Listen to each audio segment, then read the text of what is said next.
बिस्मिल्लाहिर्रहमानिर्रहीम अस्सलामु अलैकुम वरहमतुल्लाहि वबरकातुहू। लैलतुल कदर कौन सी तारीख को आ रही है और ये कितनी रातें होती हैं?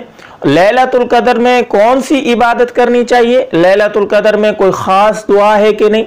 नापाक औरतें जो हैं लैलतुल कदर में कोई ख़ास इबादत कर सकती हैं या नहीं? ये सारी बातें इस वीडियो में आपके सामने रखने वाले हैं। सबसे पहले लैलतुल कदर की रात कौन सी है, इसके बारे में मुसलमानों को अक्सर पता नहीं है कि लैलतुल कदर की 5 रातें हैं। अक्सर मुसलमान ये समझते हैं कि सिर्फ 27 की रात है। नबी अलैहिस्सलातु वस्सलाम की हदीस है, नबी अलैहिस्सलातु वस्सलाम ने इरशाद फरमाया कि रमज़ानुल मुबारक के आखिरी अशरा की जो ताक रातें हैं उनमें लैलतुल कदर को तलाश करो। अब 2020 में वो कौन सी 5 रातें बनती हैं? मई की कौन सी तारीख बनेगी? तो 14 मई को तकरीबन 21 की रात थी और ये भी ताक रात थी। अब आज है 16 मई, 16 मई को ये 23 की रात बन रही है, तो 23 की रात भी आज वाली रात ये लैलतुल कदर की रात ही है। फिर 18 मई को 25 की रात बनेगी, वो भी लैलतुल कदर की रात है। फिर 20 मई को ये 27 की रात बनेगी, 27 रमजान की, ये भी लैलतुल कदर की रात है। फिर 22 मई को 29 की रात बनेगी, 29 रमजान की, वो भी लैलतुल कदर की रात है। तो ये 5 रातें हैं, एक रात गुजर चुकी है, 4 रातें बाकी हैं। इसके अंदर आप इबादत कर सकते हैं। अब इबादत कौन सी करनी है? जौन सी आपको आसान लगे। शरीयत ने आजाद छोड़ दिया है, कोई खास इबादत नहीं बताई। इसके अंदर आप नवाफिल पढ़ सकते हैं, तस्बीहात पढ़ सकते हैं, कुरान मजीद की तिलावत कर सकते हैं, जिक्र व अज़कार कर सकते हैं, दुरूद शरीफ पढ़ सकते हैं। कज़ा नमाजें जो आपकी उम्र भर की हैं उनकी अलग-अलग हर नमाज की कज़ा कर सकते हैं। ये तमाम इबादत आप इस रात में कर सकते हैं। किसी को कुरान मजीद की तिलावत करना अच्छा लगता है वो कुरान की तिलावत करे, किसी को नवाफिल पढ़ना अच्छा लगता है तो वो नवाफिल पढ़े। जिसको जौन सी इबादत अच्छी लगती है वो ही करे। अगर एक इबादत से दिल थक जाए, घबरा जाए, तो दूसरी इबादत में लग जाए। कुरान मजीद की तिलावत करते करते थक गया है तो नवाफिल पढ़ना शुरू कर दे, नवाफिल पढ़ते पढ़ते थक गया है तो दुरूद शरीफ की कसरत करना शुरू कर दे।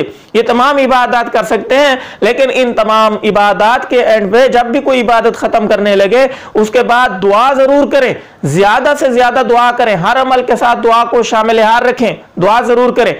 और बाज लोग समझते हैं कि लैलतुल कदर जो है आधी रात से शुरू होती है या आखिर लम्हे में शुरू होती है, जबकि मगरिब से लेके सुबह सादिक तक ये सारी की सारी लैलतुल कदर है। और जिसको जितना हिस्सा इबादत का नसीब हो जाए वो लैलतुल कदर को पालेगा। सारी रात अगर आप जाग सकते हैं तो बहुत अच्छी बात है, सारी रात जागें, और जागना भी सारी रात चाहिए।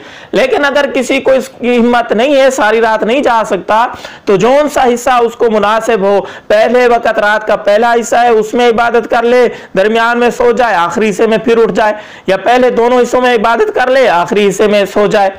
जौन सा आसान लगे। पूरी रात जागना चाहे तो ये अच्छी बात है। अब किसी ने मगरिब से इशा तक इबादत की है, इशा से 12 बजे तक इबादत की है, अगर वो लैलतुल कदर की रात है तो इसने लैलतुल कदर की इबादत कर ली है। ठीक है मेरे दोस्तों। दूसरी बात यह है कि इस रात में कोई खास दुआ है कि नहीं, कौन सी हम खास दुआ कर सकते हैं? तो सही बुखारी के अंदर हज़रत अम्मी आयशा रज़ी अल्लाह तआला की रिवायत है, हज़रत अम्मी आयशा ने नबी अलैहिस्सलातु वस्सलाम से सवाल किया, या रसूलुल्लाह शब कदर में मैं कौन सी दुआ पढ़ूं? तो नबी अलैहिस्सलातु वस्सलाम ने ये दुआ सिखलाई। आप भी याद कर ले, आपने लैलतुल कदर वाली रात ये दुआ मांगनी है, अल्लाहुम्मा इन्नका अफ़ुव्वुन तुहिब्बुल अफ़्वा फ़अफ़ु अन्नी। ए अल्लाह, तू माफ करने वाला है और तू माफ करने को पसंद करता है, या अल्लाह तू मेरे गुनाहों को भी माफ फरमा। इसका ये तर्जुमा है। तो ये स्क्रीन पे दुआ आ रही है, आप अच्छे तरीके से इसको याद कर लें, अल्लाहुम्मा इन्नका अफ़ुव्वुन तुहिब्बुल अफ़्वा फ़अफ़ु अन्नी। और आखिरी अशरे की यह दुआ भी है, ये दुआ भी मांगनी है, अल्लाहुम्मा अजिरनी मिनन नार, ये दुआ भी मांगनी है। और साथ साथ ये दुआ अल्लाहुम्मा इन्नका अफ़ुव्वुन तुहिब्बुल अफ़्वा फ़अफ़ु अन्नी या फ़अफ़ु अन्ना, दोनों मांग सकते हैं। सही, ये दुआ मांग लें।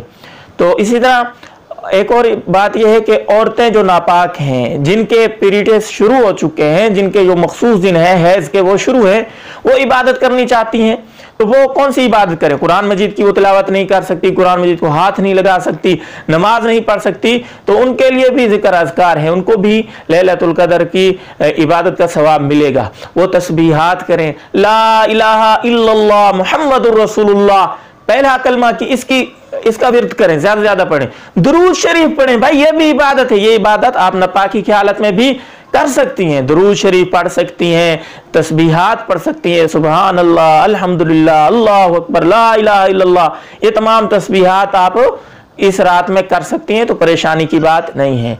जो सी बातें मैंने अर्ज की, उम्मीद आपको समझ आ गई होंगी। ये जरूरी बातें थी इसलिए अर्ज कर दी हैं। वीडियो को शेयर कीजिएगा, हमें दुआओं में याद रखिएगा। अस्सलामु अलैकुम व रहमतुल्लाहि व बरकातुहू।